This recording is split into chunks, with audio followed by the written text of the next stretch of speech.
Se reconoce como la Cueva del Destino, aquella que se encuentra entre las colinas que delimitan las dos ciudades vecinas. En ella entraban los chamanes para hacer predicciones del nuevo año. Se cuenta que algunos hombres sin magia quisieron descubrir los secretos de la cueva, pero nunca lograron salir de ella para revelarlos. En diversas lenguas ha sido llamada de la misma manera. Todas se traducen de una misma forma: la Gruta del Sino, la Caverna del Hado o la Cueva del Destino. Un grupo de amigos solía reunirse en una localidad cercana a la ya no tan afamada Cueva del Destino, pero solo tenían ocasión de convivir durante el verano, pues todos habitaban en distintas ciudades. Aquella localidad era el sitio de origen de sus padres o de sus abuelos. En el caso de Benjamín, el narrador, era donde había crecido Damián, su tutor.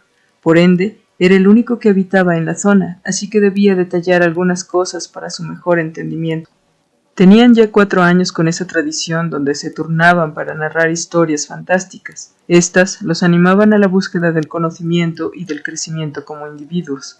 Al menos esa era su idea inicial, aunque nunca faltaban las distracciones y los juegos que amenizaban su convivencia.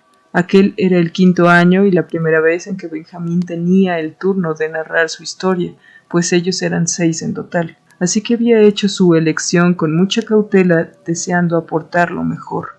Damián me contó cómo su padre fue el único hombre que logró encontrar el camino de vuelta, luego de haber estado perdido dentro de la Cueva del Destino durante un mes.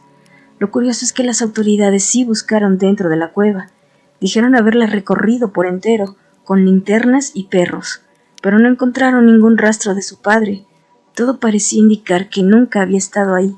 Mencionaron que sus dimensiones no eran tan inmensas como otras cuevas de aquella zona. No había túneles que la conectaran con otras cuevas, por lo que aseguraron que sí habían podido recorrerla por completo.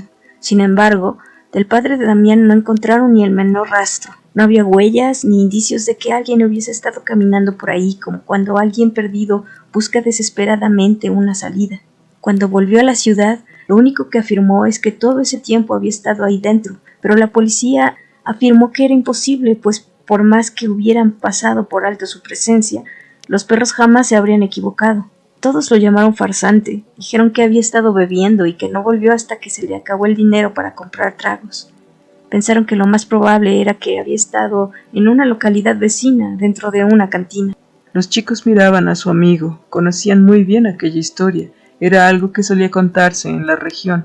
Incluso las zonas aledañas sabían bien de esa historia.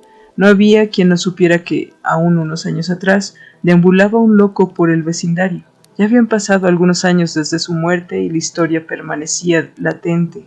Para las nuevas generaciones era más fácil saber de la Cueva del Destino por la declaración del loco que por los motivos más antiguos. Decían que el loco era alguien que afirmó que había conseguido lo imposible y todos se mofaban de él a su paso. No era un loco violento, solo uno que iba por ahí mintiendo. Al menos así es como ellos conocían la historia. Lo extraño es que se le conoció más con el mote de loco que de mentiroso. Pero había sido la insistencia de su afirmación la que había hecho que aquellos que lo conocían pensaran que efectivamente había perdido la razón.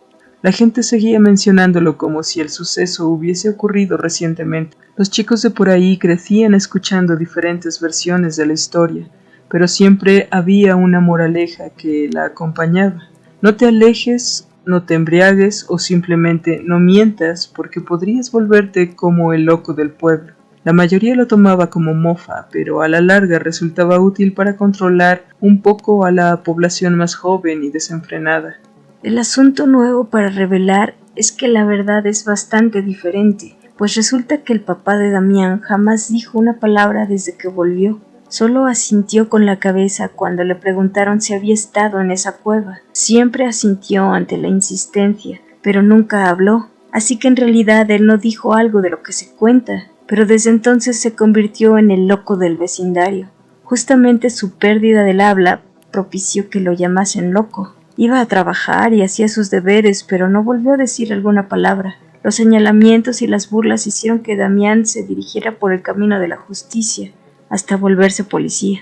Recabó toda la información sobre el caso de su padre e investigó sobre los antecedentes de la Cueva del Destino, no solo sobre las desapariciones registradas a través de los años, sino los datos históricos sobre los antiguos pobladores. La historia nocturna junto a la fogata se había tornado por primera vez en una junta en donde se revelarían hechos verdaderos. Todo aquello se convirtió en un despliegue de valores en búsqueda del honor y de la justicia.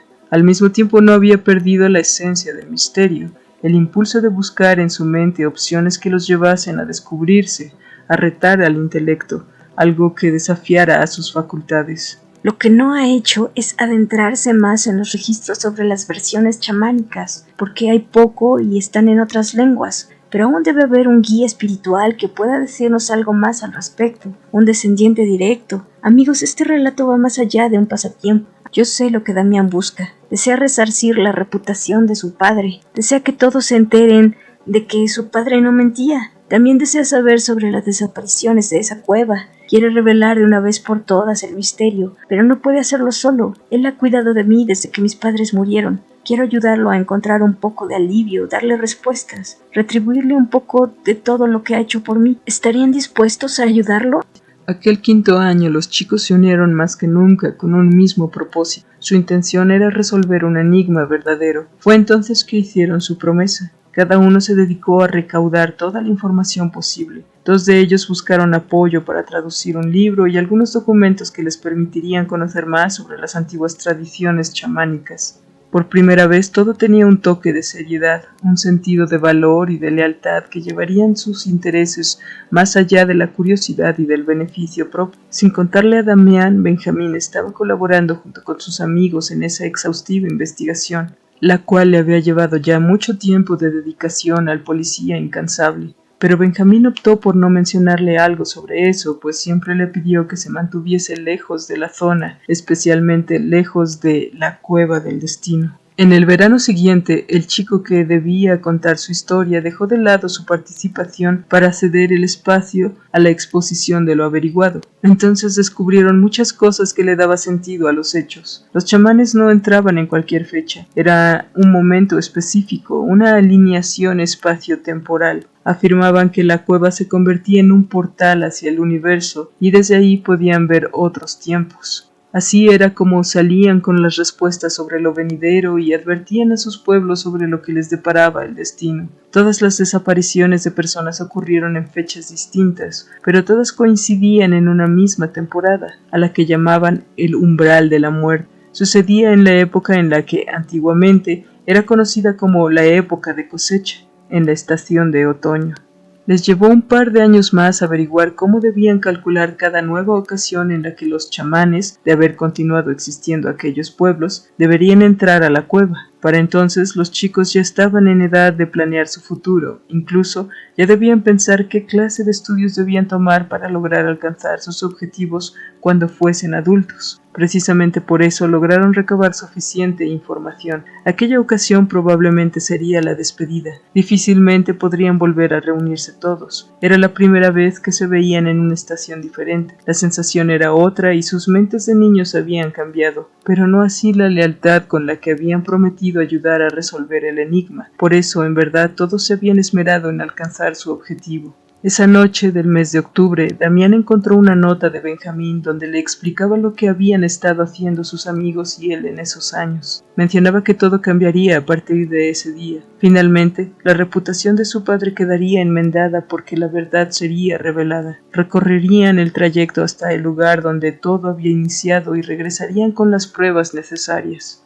Damián salió corriendo de su casa y se dirigió de inmediato a la cueva del destino. Deseaba llegar a tiempo para detener a los chicos. Varias veces llamó a Benjamín por teléfono, pero nunca lo atendió. Para cuando llegó al lugar, desafortunadamente ya era demasiado tarde. Los chicos habían logrado llegar hasta ahí y se habían adentrado precisamente al que sería su último destino. Apenas habiendo arribado a la falda de la colina más cercana, una intensa luz azulina iluminó el bosque por completo. Damián presenció aquello desde su vehículo. La luz provocó que tuviese que detenerse, pues era imposible ver el camino. Todo sucedió en un instante, pues ésta, apenas unos segundos después, se convirtió tan solo en un rayo que subiría hasta perderse en las nubes del cielo, en donde, de un momento a otro, simplemente desaparecería. Las autoridades encontraron dentro de la cueva el teléfono móvil de Benjamín y 2 linternas aún encendidas. A la mañana siguiente era posible leer en todos los diarios sobre la nueva desaparición de 6 chicos que se habían desvanecido sin dejar rastro. Una vez más, la Cueva del Destino fue noticia, convirtiéndose en atracción turística, haciendo muy popular y concurrida esa ciudad. Entonces apareció un nuevo loco en el vecindario, el cual había dejado su puesto como policía al no poder cumplir con su cargo. Recibía una pensión por parte del gobierno, vivía solo y no hablaba con alguien. Simplemente se le veía pasar caminando con la mirada perdida, y cuando alguien se dirigía a él simplemente respondía todo asintiendo con la cabeza. Inevitablemente la historia se repetía. Tal vez ese era el destino.